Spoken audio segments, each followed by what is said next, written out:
বর্ষা ইতিমধ্যেই শুরু হয়ে গেছে। গত কয়েক বছরে আপনারা আমফান থেকে শুরু করে নানা রকম সাইক্লোন আপনারা দেখেছেন। রাজ্য, জেলা, ব্লক স্তরে কন্ট্রোল রুম চালু করতে হবে এখন থেকে। ব্লকগুলো খুব ইম্পর্টেন্ট। সমস্ত অফিসার স্টাফদের সর্বোচ্চ সতর্কতার পর্যায়ে থাকতে হবে। এনডিআরএফ, এসডিআরএফ, ডিএমজি, সিভিল টিমগুলোকে সক্রিয় রাখতে হবে। বেঙ্গলটা হচ্ছে জাস্ট একটা নৌকার মতো।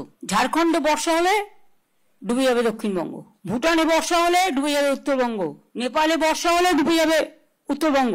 এটা আমরা সেন্ট্রাল গভর্নমেন্টকে ইতিমধ্যেই জানিয়েছি যে ইন্দো ভুটান একটা চুক্তি করে যে রিভার কমিশন আছে সেখানে আমাদের রিপ্রেজেন্টেটিভ থাকার দরকার আছে।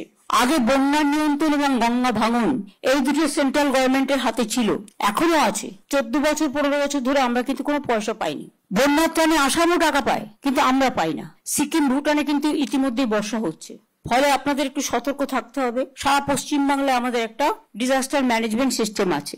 আমি উত্তর কন্যাতেও একটা করতে বলবো। দরকার হলে ইন্টারনাল ফোনের ব্যবস্থা করতে হবে। প্রত্যেকটা জেলার সাথে কমিউনিকেশন, এবং জেলাগুলো আর ব্লকের সাথে কমিউনিকেশন। সেখানে গাছ আমাদের বেশি করে পুঁততে হবে। ফরেস্ট ডিপার্টমেন্টকে বলে ঘাসগুলো বর্ষার সময় যেন লাগানো হয়, যাতে বন্য প্রাণীদের খাবারের কোনো অভাব না হয়। কারণ অনেক সময় দেখা যায় তারা বাইরে বেরিয়ে আসছে, সাধারণ মানুষের উপর অ্যাটাক হচ্ছে।